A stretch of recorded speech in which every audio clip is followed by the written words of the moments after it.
In this video, I'll show you how to read various GST reports like GSTR1, GSTR2 and GSTR3. To view those reports, select the option Display at the gateway of Tally and select the option Statutory Reports and press Enter and select GST. We will first check GSTR1 reports, so press the Enter key. So the screen for GSTR1 report will appear. Press the F2 key to specify the period for which you want to view the report. So I am going to view reports for the month of August. So I will specify that period and press Enter. The GSTR1 is a monthly return which needs to be filed by a taxable person, and it includes information about outward supplies for the given period. So by outward supplies we mean sales. Now let me explain each field over here. So for the given period, that is for the month of August, there are 5 vouchers. So if I press the Enter key, I would be able to see what those 5 vouchers are. So out of these 5 vouchers, there are 2 purchase vouchers and there are 3 sales vouchers. And among these 5 vouchers, the excluded vouchers are 2 vouchers which are purchase vouchers, and all the 3 sales vouchers are included. So over here in the last row you can see that there are 5 vouchers for the given period, out of which 3 vouchers are included which are of sales type, and 2 purchase vouchers are not included in this return. Since GSTR1 deals with sales, that is why it has excluded purchase vouchers. And now press the escape key. So the same information you can find it over here. So there are 3 vouchers included in the returns, and there are 2 vouchers which are not relevant for the return. The field incomplete or mismatch in information will display total number of mistakes which are present in the return. So right now the number over here is 0, which means that there are no mistakes in the return. And if there would be a mismatch in the information, then it will display total number of mismatches which are present in the return. So if it displays the number as 1 or 2, then it means that there are 1 or 2 mismatch in information which needs to be resolved. So if this field indicates there is a mismatch in the information, then you need to press the Enter key over here. Then it will display the message indicating what missing information is. And most probably the mismatch arises out of non-inclusion of HSN code, or if you have entered incorrect GST number of a party which doesn't match with the state code. So such errors would be displayed and you need to rectify those mistakes before proceeding to file the return. Now for the return, there are 3 invoices, out of which 2 invoices are of B2B type, which means that we sold our items to a business, and there is one invoice which is of B2C type. So B2B stands for business to business and B2C stands for business to consumer. So there is one invoice where we sold our items to a consumer, and there are 2 invoices where we sold our items to businesses. And upon pressing the Enter key on B2B invoices, it will display all the B2B transactions.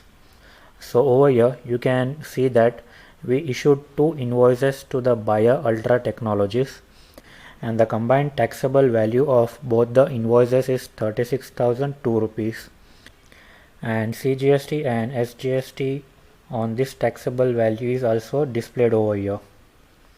And if you press Alt V, you would be able to see the information in voucher wise, and if you want to see the details for each buyer, you can press Alt V again.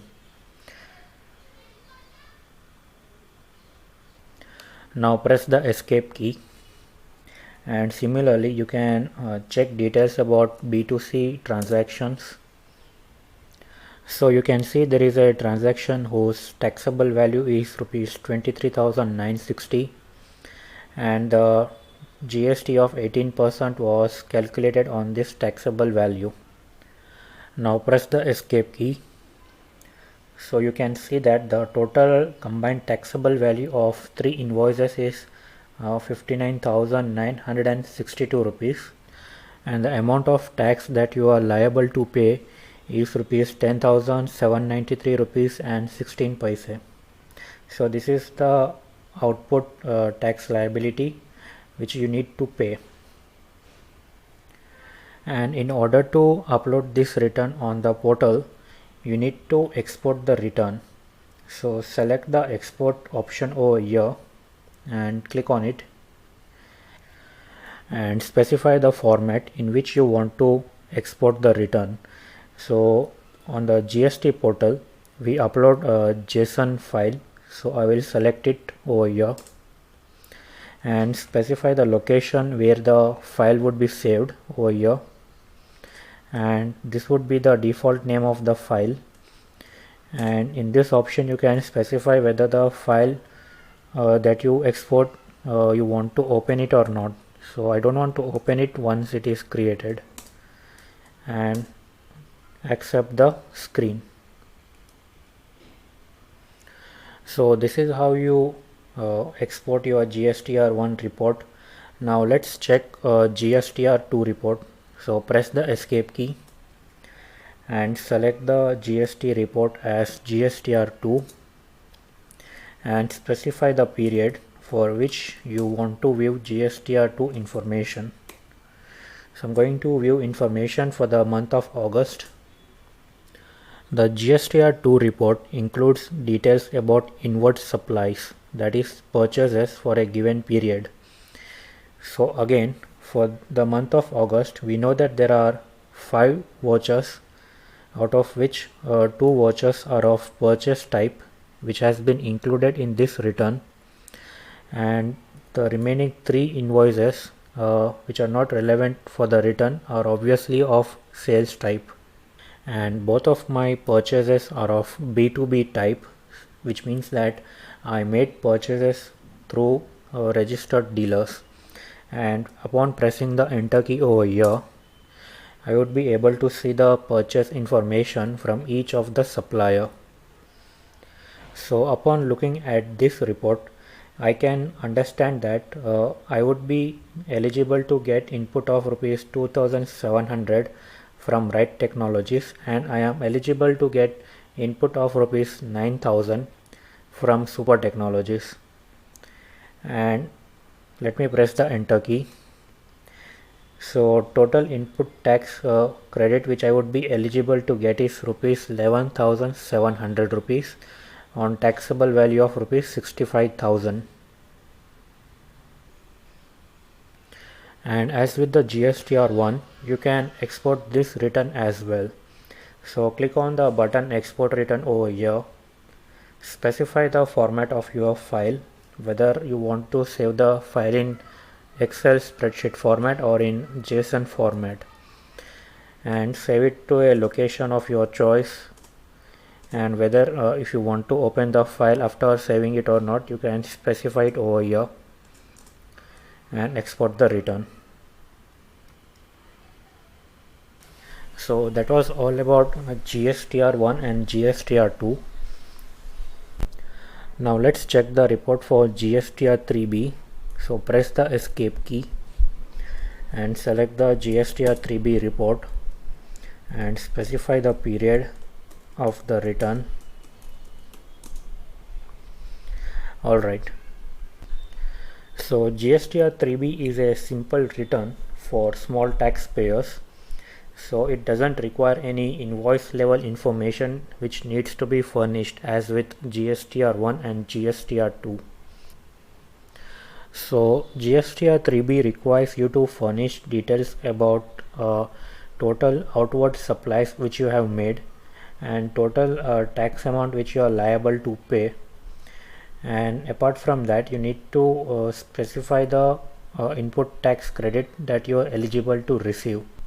So it's a simple return where you need to furnish how much tax amount that you are liable to pay and how much input tax credit that you are eligible to receive. So over here you can see that you are required to pay tax amount of rupees 10,793 rupees and 16 paise, and the input tax credit that you are eligible to receive is rupees 11,700 rupees. And you need to export this return as well. So select the option export return and specify the format of your return and specify the export location, the name of the output file, and whether you want to open the file after it is exported or not. You can specify it over here. So that's all about various returns in Tally. So I hope that you understood how to read GSTR reports in Tally and how to export them. In the next video, I will show you how to set off input GST to pay output liability.